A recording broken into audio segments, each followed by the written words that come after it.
It all comes down to food, to having to provide for their family. No matter how you look at it, food and shelter, that's what everybody's reaching to get, and they're doing anything possible to do it. So if there's more food, if there's more jobs, you wouldn't have people on the corner.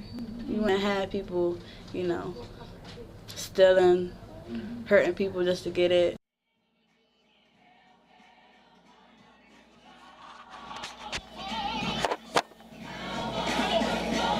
Hello, I'm Tiffany.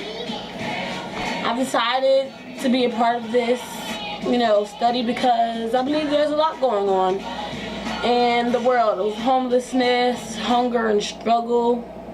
I joined because I've been homeless and I've been hungry, so I know what it is to be, so I've seen a lot of things and been through a lot. So. Good answer.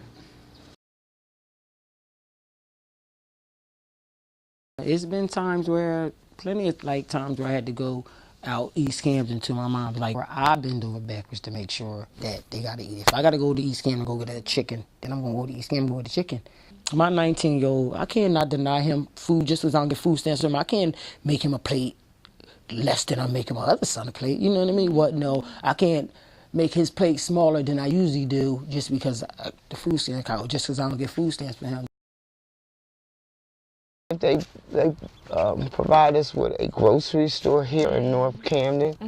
A lot of this wouldn't be happening. Yeah. But what you spend with cab to go food shop, like we have to do, you spend 15, or 14 now, $7 up, $7 back to go food shop. Unless you go to these corner stores.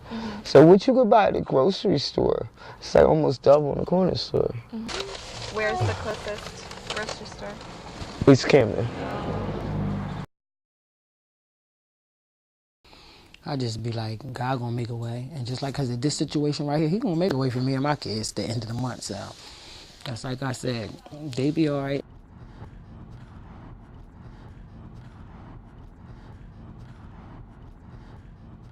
This is what they do to the buildings after there's nobody. You could have rented that out, made it a store, made it a school, after school program, something. They boarded up, it got holes everywhere. If you're not gonna do nothing with it, knock it down. Because I went through the shelter system. Because if I would have never went through the shelter, they wouldn't have helped me with security deposit or none of that stuff, or help me look for a place. But I did it for my kids, because I don't want to keep on living from house to house.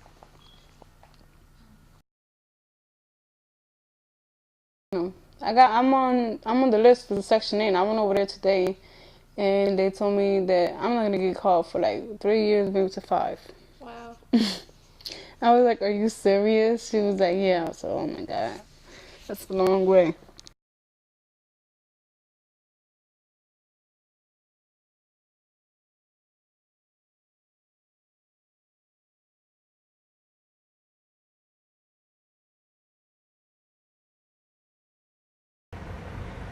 I first signed up for food stamps when I was on maternity leave with my youngest. The lady almost had me in tears. She was so rude. She was like, well, where's the baby father? Well, what's his name? What does he do? How much did he give you? It was just her attitude. I really was feeling bad leaving there. And they'll make you not want to go unless you really, really need it. Well, I was at my job, Foot Locker, for 9 years. And then, all of a sudden, it's just they were just letting people go. And the higher the rank, the more money you make. It's you be the first to get kicked out. So it's and I've been spending most of my time trying to get back getting a job. And it's just so hard. I applied mostly everywhere. And it's just nobody wants to hire me. And I have so much retail experience and so much cashier experience. So I always worked since I was, 15. My middle son, he was diagnosed a couple years back with something called nephrotic syndrome. It's a kidney disorder. So he was constantly in and out the hospital, which caused me to leave my job because I always had to be, or I had to take him back and forth to doctor's appointments, and the boss don't want to hear that, oh, you got to leave. 2 days later, you got to leave again. And he gets disability, and it's like pulling teeth, like I said, with as far as food stamps, because I applied for it, but because of the income that I receive, you say I don't qualify. I can't fill. I'm used to filling up everything in my house, and I at this time I can't do that. I have to get little by little by little as I could get it. So.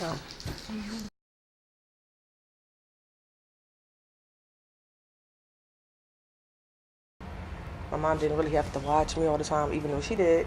She was at the window all the time on mom and dad. But like now, I won't let my kids go out without me. I have to be outside with them. There's just too much violence. It's just too much. Last week it was like a shooting every day. Somebody got killed. It's too much. I don't want my daughter to be raised like this in the violence. Because she sees it, and I'm scared that instead of her going to college, make a living, I'm scared that she might be one of those girls, you know?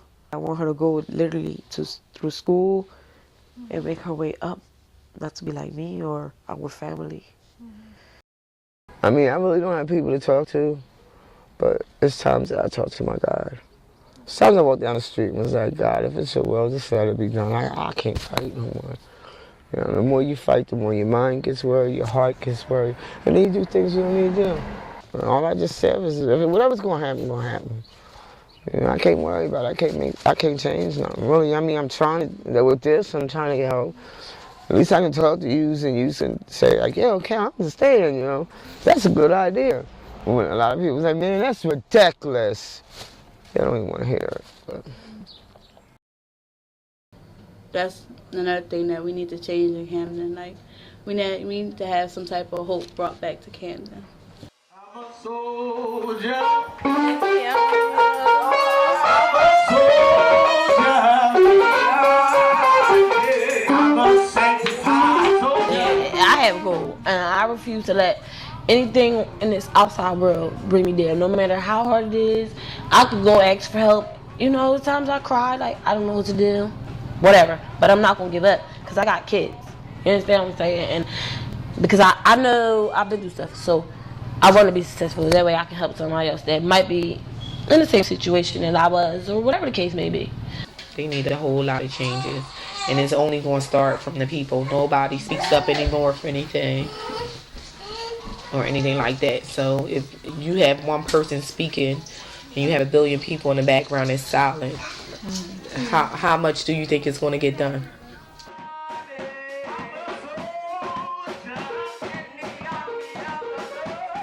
I want people to know, like, even though we're in Camden and then you see moms that don't have the dads with them, a child will grow up. Like, a child will grow up fine, a child will grow up successful, a child will grow up happy in Camden.